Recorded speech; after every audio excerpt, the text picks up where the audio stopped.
Hey guys, it's Andre with cruisekits.com, and today I'm going to show you how to use the complete testing kit.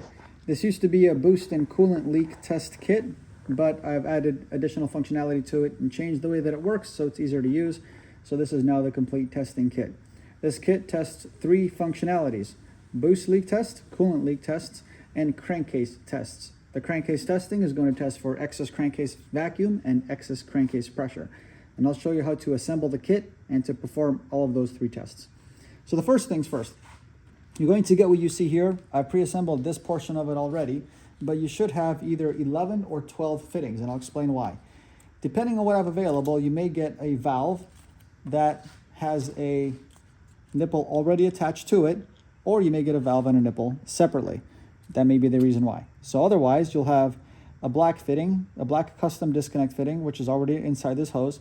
You're going to get an aluminum one, and you're going to get another black female quick disconnect fitting, in addition to 1, 2, 3 clamps, your valve, this barb fitting, a forged T-fitting, a pipe plug for a pneumatic hose, and another plug. So once you've all put it together, it should look a little like this. You're going to have your pipe plug, your valve, your nipple, your T-fitting, your gauge, which is going to be in this box. You're going to have the barb adapter, which is this fitting right here, and use a Teflon to put it all together. As you can see, this one's already pre-assembled. You're going to have 3 hoses that the kit comes with. It's going to be one 6-inch hose. You're going to have a 2-foot hose and a 4-foot hose. Okay, the 4-foot is going to be 1/4 inch, and then the 2-foot and 6-inch are going to be 5/16. So what you're going to do is find the 5/16 2-foot hose and attach it as so. So you've got the quick disconnect fitting, and don't do what I did. Put the 2 extra clamps on this so that it'll always stay nice and sealed. But for the purpose of this video, we're just going to roll with this because I already had it assembled.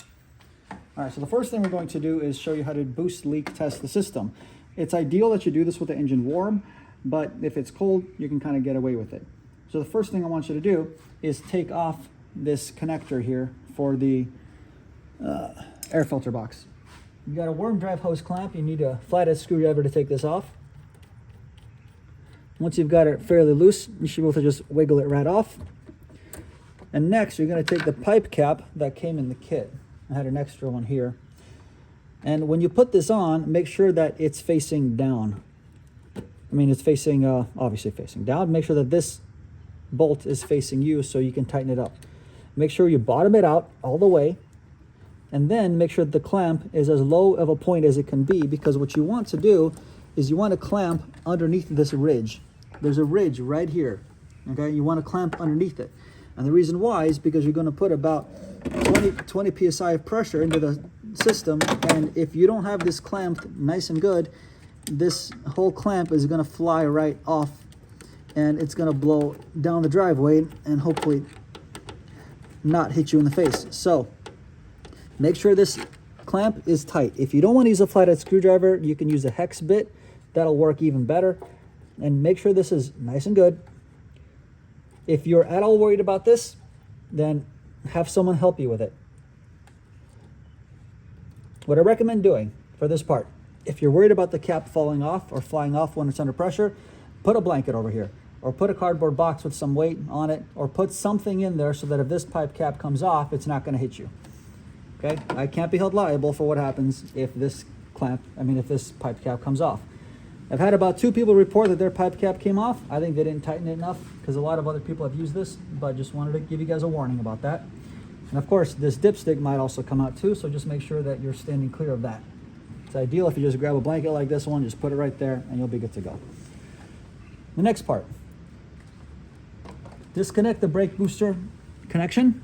As you see here, you've got 2 sides, 2 little tabs. You can see they're gray in this one. Squeeze them and you can lift it right off and connect this right on top. Make sure that your valve is closed. When it's perpendicular to the rate of flow, it's closed. Grab your compressor hose and hook up the compressor hose like so. Now I know I've got a small leak in my system here that I've not addressed yet, so this is going to show you what it should look like if you do have a leak. And you'll want to pressurize it to about 20 to 25 psi. From the factory, these cars make about 16 PSI. If you're tuned like I am, I make about 26 PSI. Sometimes you might make about 20 to 24 on a tune, depending on who tuned you and at what level they have you. Make sure you open this valve nice and slow. My compressor has about 120 PSI, so I don't want to put 120 PSI through the system or I'm going to blow a leak. Make sure you open it nice and slow and watch the gauge go up. You can speed it up a little bit if you want to, but just nice and slow here. I can't emphasize enough, nice and slow. When you hit about 20, turn it off. I'm gonna get about 20 here again. And when you turn it off, just watch how slowly this sinks down. Normally, with a good healthy system, it should take about a minute to go from 20 PSI to 15 PSI. I know for a fact that I have a leak, so you can see that mine is dropping a little bit more quickly. This is something I'm going to have to address. When you do have a leak like this, the best way to find it is to get a spray bottle with some soapy water. I'd say about 1:5 ratio of soap to water, and just start spraying it around all over the engine bay until you start seeing air bubbling. When you find the air that's bubbling, then you know you found your leak. Now, one thing I want to warn you guys about, when you pressurize the intake, it will inevitably pressurize the crankcase. The crankcase is normally not under pressure. So you don't really have to worry too much about leaks that happen on the crankcase when you're below 10 PSI. As you can see, as we get closer to 10 PSI here, we're not really losing a whole lot of boost. So you don't have to worry too much about those. Normally the crankcase is under about, the correct spec, just to be clear, is 11 to 18 inches of water. This measures inches of mercury in vacuum, by the way, but that's inches of water. So if you've got a vacuum leak, again, that's on the crankcase, it may not be that big of a deal. You're primarily concerned with boost leaks. Now, if you listen very, very carefully here, you may hear a slight hissing sound.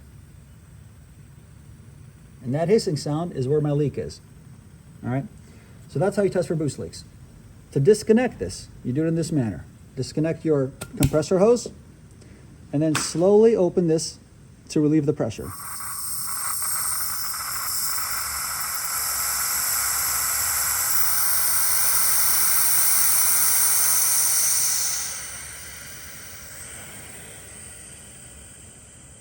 Okay, and we are done.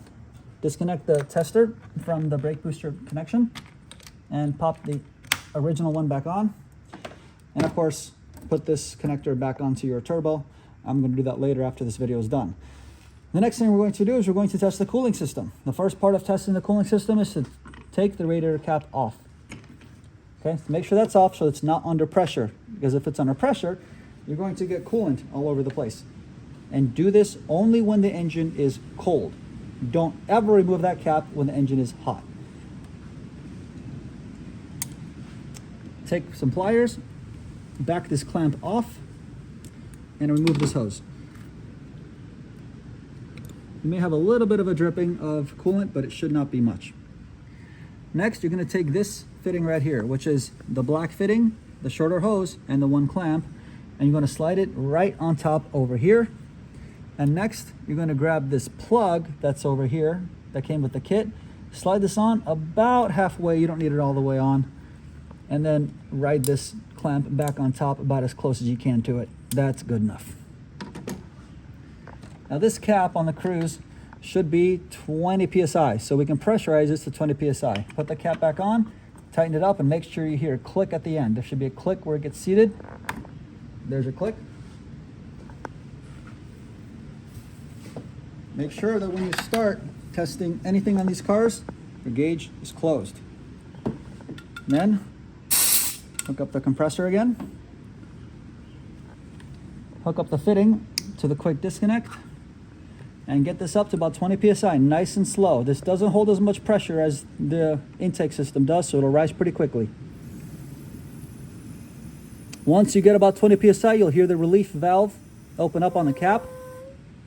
We're at 20, close this off.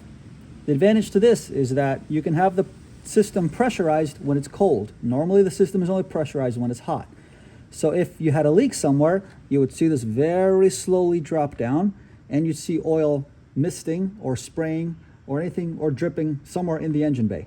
So at this point, you can leave the whole system pressurized and go around and try to figure out where your coolant leak is. Now, to depressurize this, disconnect the hose as usual, and slowly remove this cap. Do not disconnect this. If you disconnect this or take this off, you're gonna get coolant spraying everywhere, all right? So remove the cap, nice and slow. It's gonna relieve the pressure. Okay. Once you got the cap off, you can disconnect the rest of it. Again, there may be a little bit of coolant that comes out, but it shouldn't be much. Take the whole system off. Back the clamp back down. Remove the plug. And put it back together. I apologize for the lighting. Okay. Now, when you put this back on, I'm going to say it again, make sure you get the click. There's one time where I tightened it back up and I did not get a click, and then it backed out on me and it blew off on the highway. So don't do that. All right, last part is how do you test for crankcase vacuum, excess crankcase vacuum, excess crankcase pressure. So you have this 4-foot hose and you've got this fitting right here. I've got one pre-assembled. I'm going to connect this to your quick disconnect fitting on the kit, just like that. Take out your dipstick. Let me grab a towel.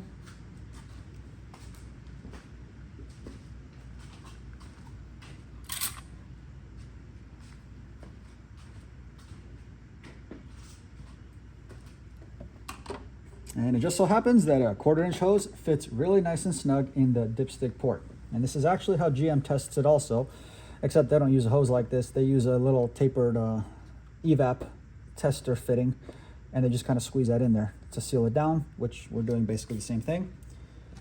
And what you're going to do now is just leave this as is. You've got 4 feet of hose and 2 feet of hose, should have about 6 feet of hose altogether. Run this underneath the hood and into your driver window and go for a drive. Here's what you're looking for. When the system is idling, you should see about 1 to 2 inches of mercury vacuum. The correct spec is 11 to 18 inches of water vacuum. So it's not really a whole lot. If you're seeing more than 1 to 2, maybe 1 to 3, because it's going to be pulsating with the pulsations of the combustion in the engine bay. If you're seeing more than that, if you're seeing like 5, 6, 7, 8, even 10, if you're seeing more vacuum than you ought to, then that means that the valve cover, the diaphragm is defective. 100%, there's no question about it. So you're gonna have to get a new OEM, genuine AC Delco valve cover. Do not use aftermarket valve covers on these cars. I cannot say it enough, so many problems. This valve is gonna stay closed, by the way. So that's how you're gonna test for vacuum. For excess crankcase pressure, this is where you're gonna go out for a drive. You're gonna floor the car, pay attention to the road, while also keeping an eye on what the gauge is doing. That's important, pay attention to the road. You're going to look for crankcase pressure. Now on this car is a healthy motor. This doesn't have any major issues. If I go for a drive, I will see 1, maybe 1.5 PSI at the absolute most of crankcase pressure. On a bone stock engine with no modifications, you will see 0 PSI of crankcase pressure. Wide open throttle, all the way to redline. At no point should you see any crankcase pressure at all. It should be 0. Again, modified cars, you might see 1.5 PSI of crankcase pressure, which is acceptable. It's okay. It's not ideal, but it's okay. If you get more than about 1 or 1.5 PSI on this gauge of crankcase pressure, you've got a problem. You've got an excess crankcase pressure condition. And so you need to read my article on that on cruisekits.com. It's in the technical article section. It'll show you what to look for and how to figure that all out. So that's it. That's all you guys need to know. If you have any questions, drop it in the comments. And shoot me a message on the cruisekits.com website, and I can help you guys out there. The kit will be available on the cruisekits.com website, so there you have it.